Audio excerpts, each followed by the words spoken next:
One thing about Jesus, I love. He said, who hath believed our report? And to whom is the arm of the Lord revealed? For he shall grow up before him as a tender plant and as a root out of a dry ground. He had no form nor comeliness. And when we shall see him here, there is no beauty that we should desire. If Jesus was to get married in our time, I'm sorry, I don't know whether there's any damsel that would have accepted him. No beauty. Nobody quoted the book of Isaiah like the New Testament, like Jesus. Isaiah is the most quoted book in the New Testament. No, they quote Isaiah more than any other book in the Old Testament. Is it Peter? We'll talk about Isaiah. Is it Jesus? Many, many, many times. Almost all the disciples spoke about Isaiah because he gave us the true picture of who Jesus was. He has no form, no comeliness. If you see him, you will not desire. There's no beauty.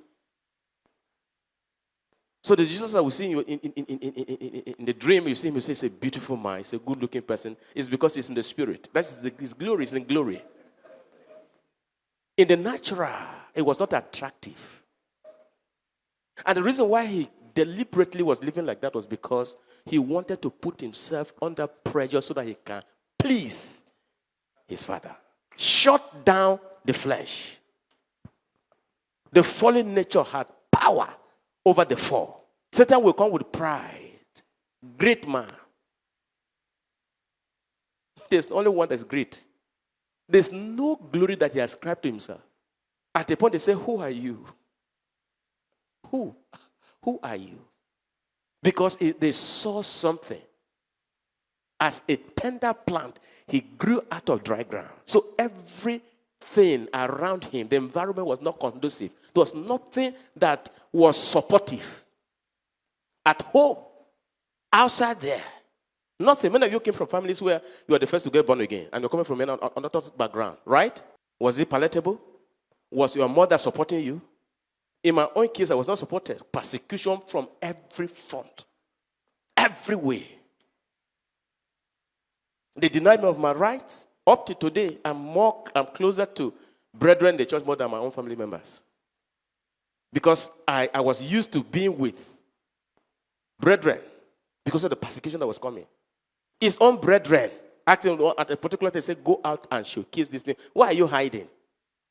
They didn't even believe in him. Everything was working against him. A man of sorrow, acquainted with grief. When we shall see him, there is no beauty that we should desire him. Yes? He is despised and rejected of men. Many of us, if that happens here now, the other time when the 10th apostle said I should come and lead prayer and pray for people who had rejection, were growing up, and all of that. Today, this is affecting them. Till date. It's affecting their performance. It's affecting their possibilities. Because of the kind of things that happened to them while they were. He went through all this. Do you know what it means to be rejected? You are despised. Many of you, that has happened to you, but you are keeping quiet. You are waiting the day God will lift you. It is coiling right inside. It's coiling right inside. The day that you hammer, you come to power, you will show to them that, oh, no. It's inside. Growing inside. All of this happened to him. A man of sorrow, acquainted with grief, and we hid, as it were, our faces. People were ashamed to identify with him. He was despised, and we esteem him not. Yes? Surely he had borne our griefs and carried our sorrows, yet we did not esteem him stricken, smitten of God, and afflicted. But he was wounded for our transgressions. He was bruised for our iniquities. The chastisement of our peace was upon him, and with his stripes we are healed. A pastor of mine once said that the reason why he got born again because the mom used to do morning devotion in an orthodox setting. And every day the mom would call them, and he read this Isaiah. And I began to explain. And then he feels so bad for that man. I said, why did they treat this man like this? Who is this man? Who is this person that was treated with this level of disdain? And who is this person? He says, Jesus. That was when he got born again. He said, Kai, I will love this man. I want to identify with him. He says he's with you here right now, but it's in the spirit. So talk to him frequently. As you talk to him frequently, even if he's not responding, one day he will respond. And he kept practicing that, and then Jesus responded. And that was how he got born again from childhood to today, and he's doing mighty things for God. Who is this man? But he was wounded for transgression, and he was bruised for our iniquities. The chastisement of our peace was upon him, and with his stripes, we are healed. Yes. All we like. I was looking for that verse. I think we have gone past that verse that said he was rejected of men. Now, if you read the book of the gospel, and where the Bible says that he had favor with man, with God and with man. This is the real thing. What favor? At birth, death was looking for him. It was not up to 2 years. Jesus never had any mate because during this time they killed every child from 2 years down. So he was the only one who was left. He was taken to Egypt. By the time he came back, he was alone. He couldn't find his place in the society. Just like somebody who is locked up in prison. But after 30 years or after 10 years, by the time you come back, your mates are gone. You can't find a place. From everywhere he go, they are rejecting him. They pick up stones to kill him. He healed the sick is a problem.